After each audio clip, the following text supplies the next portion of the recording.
greatest source of water pollution in the United States comes from industrial sources, which is the cause of over half of the polluted water in America. Large companies use fresh water to dispose of waste, usually by dumping into rivers, lakes, or streams, which eventually leads to the ocean. 40% of all water sources, lakes, rivers, etc., are too polluted for simple activities such as drinking, fishing, and swimming. The pollutants are being dumped into the water sources range from solid waste like grit to chemical waste like phosphates, sulfur, and harmful metals such as mercury and lead. All of the improper waste disposal is causing a serious impact on the environment by making its way into the food chain and subsequently ending up in the human diet.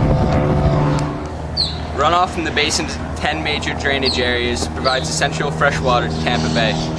However, the runoff also contains excess nutrients and other pollutants from non-point sources, atmospheric disposition, point sources, groundwater, septic tank leaches, and wastewater residue solids. Tampa Bay contains more than 200 fish species, including snook, redfish, and the spotted sea trout. Its mangrove blanketed islands support the most diverse colonial waterbird nesting areas in North America.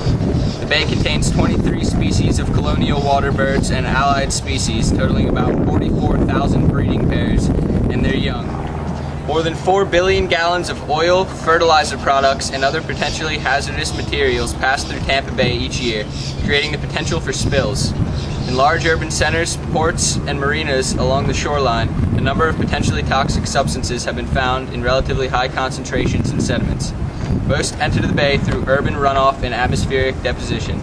Other issues include fish consumption, advisories for mercury, invasive exotic species such as the Asian green mussel, and periodic blue-green. In recognition of these impacts, DEP, the Southwest Florida Management District, and local governmental, scientific, educational, and citizen organizations are working to develop strategies for protecting and restoring water quality in the Tampa Bay watershed.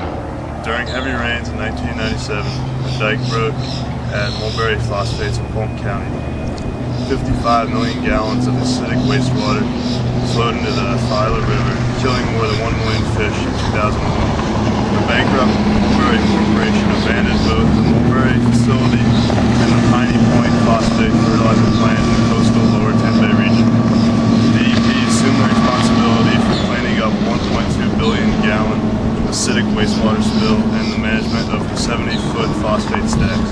It is attempting to implement a phased closure plan in Piney Points by treating and removing the wastewater on site. Both historically and in recent years, Hillsborough Bay has had the poorest water quality of the major bay segments. The bay and its drainage basins have the highest number of point source facilities in the region, including 16 domestic wastewater facilities and 32 industrial facilities, primarily involved in phosphate mining and fertilizer manufacturing. Historically, the stations of the Filer River and high phosphorus concentrations from phosphate mining and processing operations in the upper reaches that influence phosphorus levels in Hillsborough Bay. Other issues in the basin include evaluated levels of fake coliform bacteria from agricultural and urban Edam water, runoff, sewage treatment plants and septic systems, and seawater overflows, and decreased levels of dissolved oxygen from the breakdown of organic matter. Much of the water pollution that occurs can easily be removed through filters that remove solid parts. Some of the finer solids may require ultrafiltration, but this is not as simple as some materials, such as toxic materials. Zinc and silver and other metals are somewhat resistant to any biological process to remove them. Many are resistant to treatment or mitigation and may require concentration, followed by landfilling or recycling, and are unable to be dumped into the water because there's nothing we can do to treat them.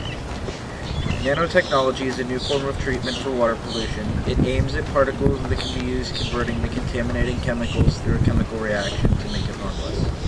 This new technology is a more cost-effective and cheaper way to help solve groundwater pollution, rather than removing all of the water and then cleaning it. Legislation taking a stand towards industrial water pollution is not something that has just begun. This has been seen through examples like the Federal Water Pollution Control Act of 1948. This provided technical assistance to state and local governments in aid of the cleanup of water. The Clean Water Act of 1972 was an additional step forward for legislation in the environmental works. This new act gave the EPA the responsibility to carry out very ambitious goal they had set for themselves, which is to restore and maintain chemical, physical, biological integrity of the nation's water.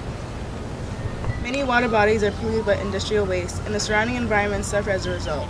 However, with regulation, water quality standards, and various laws which provide requirements for the disposal of harmful products by product of industry, waterways are able to stay clean.